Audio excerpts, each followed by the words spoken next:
Hello, everyone. I'm Bo from Brutal Commentary, and today I'm going to be breaking down our main event for UFC 320.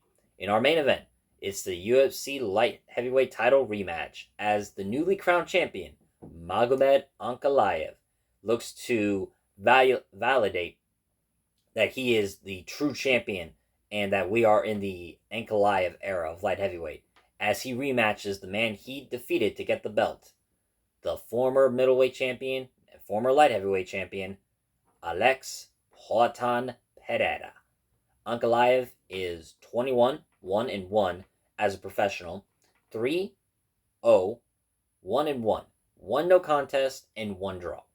Meanwhile, Pereira is 12 and 3, 4 and 1 in his last 5 fights. Now looking at Ankalaev's last 5, he had a draw with Jan Blachowicz at UFC 282 for his first attempt at the belt, which ended in a draw. Some thought he won, some thought Jan won, some thought no, the draw was necessary. It wasn't the most exciting fight. It was good, sure, but not the most exciting fight. And looking back on it, I did think he won the fight, but not by much. Then he illegally knees Johnny Walker in the head to a no contest, which, I'll be honest, I thought it should have been a no contest. It was a blatant foul, and he kneed him in the fucking head while his knee was down. I hate that rule myself. I don't think it really should be there, but it's the rules, so it is what it is, and I thought he should have been disqualified for that. But it wasn't, so. But it didn't matter anyway, because he knocked out Johnny Walker in the rematch in January of last year. Then he fights Alexander Rakic at UFC 308 to become undeniable. And then, last but not least, his last fight of this year in March at UFC 313, he beats Poatan to win the belt. Meanwhile, Pereira, when he moved up to light heavyweight, he was on a 5-fight win streak, beating Jan Blachowicz, and then the last 4, which were in this last 5 fights, knockout of Yuri Prochazka, knockout of Jamal Hill, knockout of Yuri again, then the knockout, or TKO, whichever you want to call it, of Khalil Rountree. And then, as we know, the loss to Magomed Ankalaev this March. So, before I get into my in-depth breakdown, I'm going to say something right now to make my opinions very clear. I do my best to try and not be biased. I try my best to just look at their skills, look at their attributes, sometimes the psychological aspects like trash talk and all that, and what's going on in camp. But at the end of the day, we are all biased towards certain fighters. I am certainly no exception to that rule. There are some fighters I love that even in losing fights where they really should not have a chance of winning, I'm still going to pick them because I believe in their skill sets. And Alex Pereira is one of those people. He's one of my favorite fighters right now, if not my absolute favorite fighter in the UFC right now. I mean, there's some contestants. I love Justin Gaethje. I love the game of Ilia Topuria. I love Max Holloway. All these people. But Pereira is one of them. So everything I say is going to have some level of biasness towards it. So I will let you all know. I'm not going to try and lie to your faces and say, oh, well, my calculated opinion on Pereira and all that. No. It's what I've seen throughout the years of his career. It's the facts, some of them, and just my own personal opinion on it all. Because, again, I'm not biased. Of course, I am no exception to being biased towards my favorite fighters. So it is going to somewhat determine who I think is going to win. But I assure you people, if you enjoy my videos and you like watching it, I'm also going to give cold hard facts as best I can and truly bring a technical aspect. So that out of the way, here's my technical breakdown. Rewatching their first fight, because I had to rewatch it a few times to really make sure I got the nuances right. I do agree Magomed Ankalaev was the rightful winner, and he won off of a pretty technical game. So Ankalaev is a really good southpaw, and he's shown really good striking throughout his UFC career. Honestly, in comparison to most fighters from the Caucasus region, more specifically Dagestan, he doesn't use much wrestling as you would think. In fact, you look at stats, he's about 30% or so on his takedowns overall. And it shows he doesn't really actually shoot many takedowns. Now, once he does, he has really good top pressure and good ground and pound. You've seen it with fights like Paul Craig, even though he got subbed, Nikita Krylov, and Jan Blachowicz when he started to finally wrestle. But really, it's his striking. He's got very good southpaw boxing. He's a very more counter-puncher style, where he lets his opponents come in and then he rips off a right jab, left cross, or hell, he's got very sneaky kicks, like a front kick up the middle, a powerful, like one powerful head kick he threw on Marcin Prachnio, for example. And he's got power in both hands. He's got a real, like that left hook is very deadly. You've seen it with like the Jan Kutelaba fight, for example.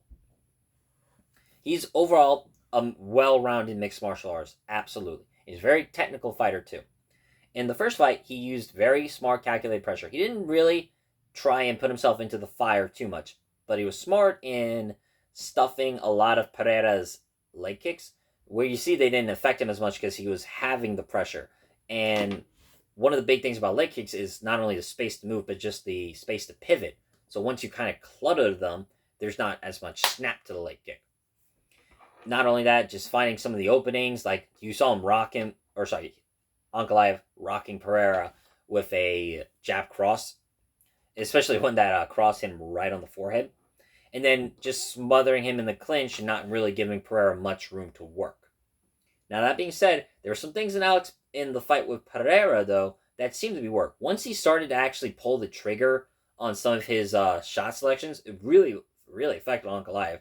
Like, the block head kick seemed to hurt him. The right cross seemed to hurt him. And not for nothing, but Pereira showed really good takedown defense, stuffing all 12 of Ankalaev's takedowns. He even got, I forget exactly the type of trip it was called, but he literally actually threw Ankalaev down on the ground by the end of the fourth round. Now, I know Ankalaev has said before, and I know some people have said it, that, Ankalaev wasn't really trying to take down Alex Pereira. He was more so just trying to initiate a takedown so he can press him against the fence and keep the clinch. I can believe that, as that does seem like a smart game plan, but I also think part of me is like, that's just trying to save face. Let's be real. Because what else would there be to say other than the glory kickboxer who's only been in the UFC for 4 fucking years was able to defend all the takedowns from supposedly the best wrestler actually not supposedly, by the best wrestler he's fought at light heavyweight. Hell, his whole UFC career. Best wrestler he's ever fought. So I think some of it is to save face. That's just my personal opinion. So at least Pereira's shown that he, in and himself, has turned into a better mixed martial artist, not just one-dimensional. Now, of course, he's still a striker at heart, and he still has some of the best kickboxing in the division. If not, or actually, I take that back. In all the UFC, he's some of the best kickboxing, and some of the best power ever seen in the whole fucking sport. But he at least has shown that he's getting much, much better with his takedown defense. Originally, he started doing that trick where all strikers do. Hell, most fighters just do. They try and pull guillotine to either stop the takedown or, like, once they get taken out to try and finish it. It rarely works. Jumping guillotine is never a good option, unless you're like Charles Oliveira or something.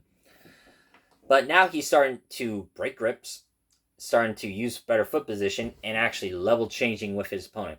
Actually, one of his best ways to defend the takedown is not even let the takedown happen. He always, Pereira would start dipping and throwing jabs to the body. And it works because, let's say the opponent is right to drop for a level change.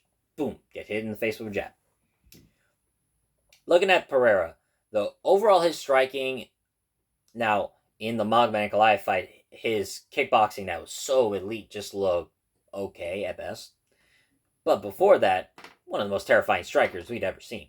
His leg kicks were crippling. The trick is, it was so interesting though, because Joe Rogan talks about it too a lot, how Pereira never actually swings with the hip. It kind of just bends at the knee. But I think I read somewhere, he has like some of the most dense bones ever recorded in the UFC PI. I think the fighter with the most dense bones ever were like Justin Gaethje's. I believe it.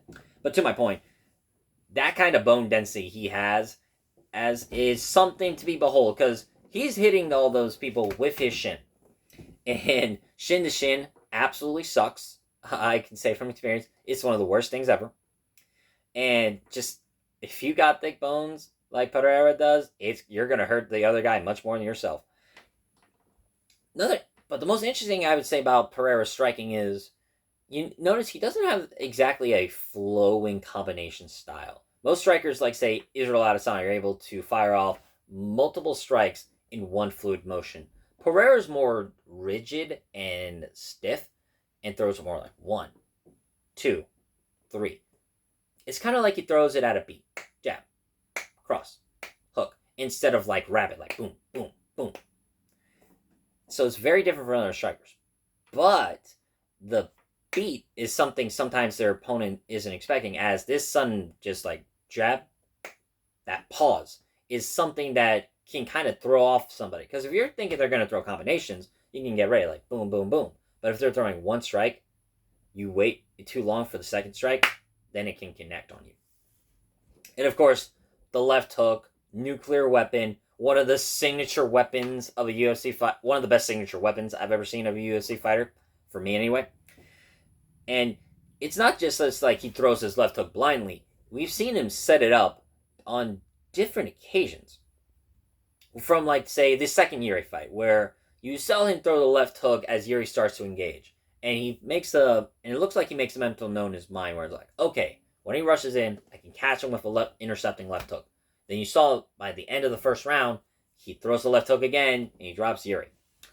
Or the Hill fight, or Jamal Hill fight, I should properly say, where it's like Hill's in southpaw, Pereira's in orthodox, and he's just touch, jab to the body, touch, leg kick. He's setting it up, then once he gets his read, he's able to dip off as Hill throws the left cross and just counter with this more like shovel uppercut, as it's just coming from this angle. He's very good at setting traps when the fight is dictated at his own pace. That's the trick. If you fight at Pereira's pace, especially give him movement to work, he's very good at lulling his opponents into traps. That's the real trick of the game, I believe. It's not just the power. It's not the elite kickboxing. It's getting your opponent to think they're either ahead or like they're doing fine, but really they've stepped closer and closer into the trap by Poatan. Now, another big factor I think in this fight is the psychological aspect. I've never seen Alex Pereira. You've seen it in the press conferences. You've seen it in the interviews. I don't think I've ever seen him dislike a person as much. Now, I think Ankalaev has his own pretty good moments of trash talk, like no Chama and all that stuff. Yeah, remember though, most of this stuff that Ankalaev tweets isn't actually Ankalaev. Is his manager Abdulaziz. I apologize for butchering that name. And you can see it in some of his Abdi's fighters, like when they're surprised that their opponent really hates them for what they tweeted. I don't know, maybe it's just me. I know Ankalaev sometimes says yes to some of the tweets he says, and at least would see what he's tweeting in his name. But sometimes the surprise and why they hate him so much is so funny to me. But back to my original topic, but it's like, I've never seen Pereira dislike an opponent this much and fight with more emotion, because usually he's the stone-faced killer. But now, I don't know, you see him in like the face-offs and whatnot, like saying, I don't want to go back to that tire shop. I know some people can think that as a sign of weakness, like, okay, now he's got to like mentally prepare himself, he's got to like energize himself to win the title back, when like, really, would you need any extra motivation? And if you think of that as a weakness, I can understand it, right? For me, I feel like that is just an layer of adds an extra layer of motivation. Now I know he wouldn't. Now I know, he's fucking rich. He can do anything he wants at this point. Pereira, he's such a massive superstar. But just thinking to those dark times in his life, and he, it's well documented, fighting alcoholism at age 12 and all that. Just like those dark times, and thinking, if I lose this, I'm going back to that life. I don't want to go back to that. I think that makes a man stronger, in my opinion. Now, if he wins, and if he loses, he loses. If he wins, he wins. But I do believe that that type of talk motivates a man. I really do. So, there's a new psychological aspect, like I said, fighting with much more emotion. I've seen him. Now, of course, fighting emotional can be either good or bad. We've seen it, prime example has always been Conor versus Aldo, and then Conor versus Khabib. With Aldo, he was so emotional, he just didn't fight with his head on straight and got caught for it. With Khabib, it was just an extra layer of motivation to thinking, I'm going to whoop the fucking floor with this guy. So, one of two things are going to happen. Now, how this fight plays out, at the end of the day, it's always like, what happens when the cage door closes. But I do believe this is going to be a much more exciting fight, a much more intense fight. I see Pereira coming out a lot more aggressive than he did in their first fight. Now, that can leave some openings for Ankalaev to actually score some takedowns. And then it becomes, how good is Pereira's get-up game? And while it's historically not been the best, he has gotten up on a few occasions. No one has the top pressure he's not fought a fighter with the same top pressure as Ankalaev. And I do believe if for long periods of time Pereira gets taken down, I do believe Ankalaev can find the finish via TKO with ground and pound.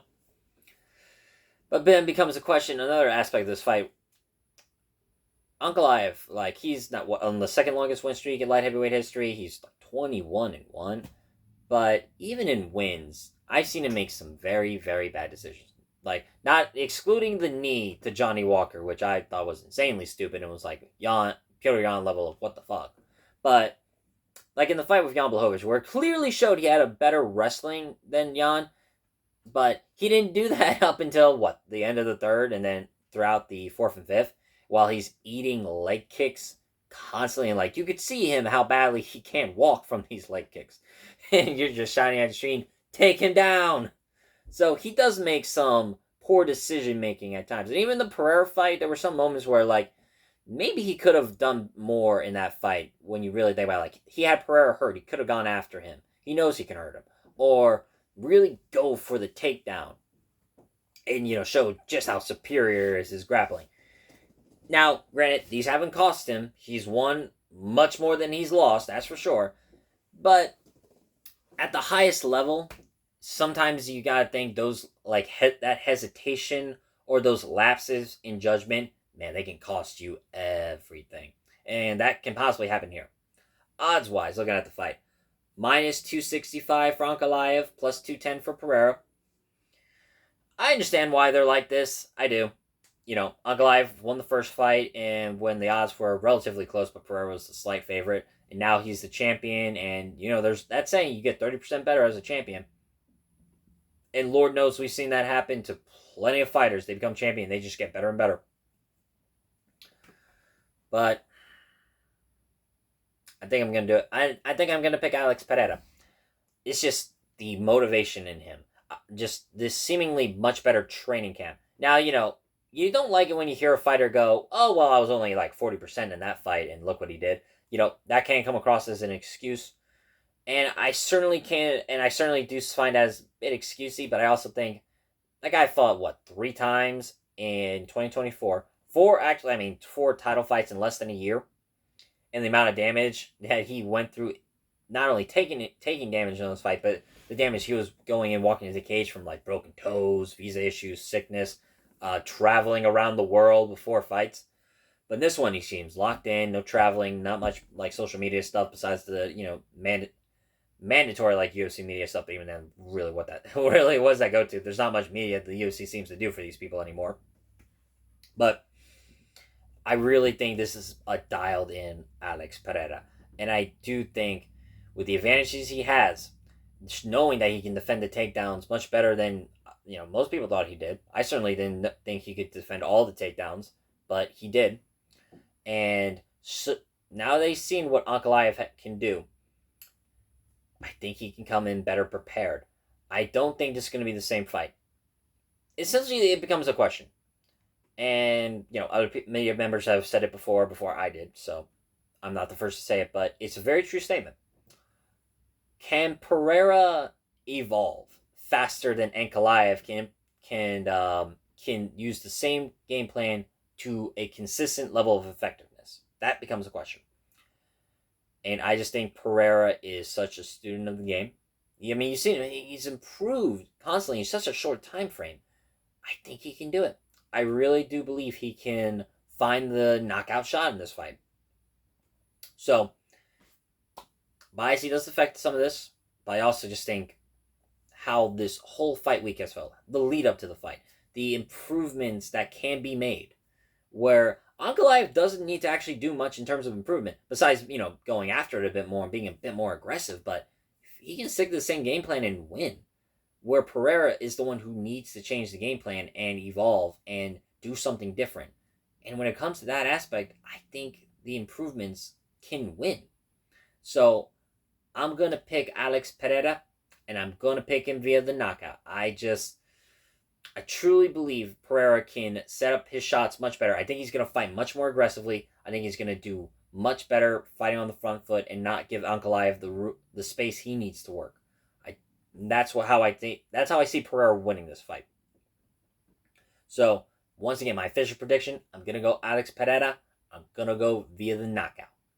But with that being said, that's been my breakdown of UFC 320's main event. If you like the video, comment and subscribe.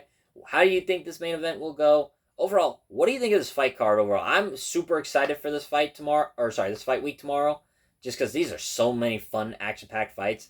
And what do you think of Pereira's chances? Do you think Magomed will stay champion, or will there be a new?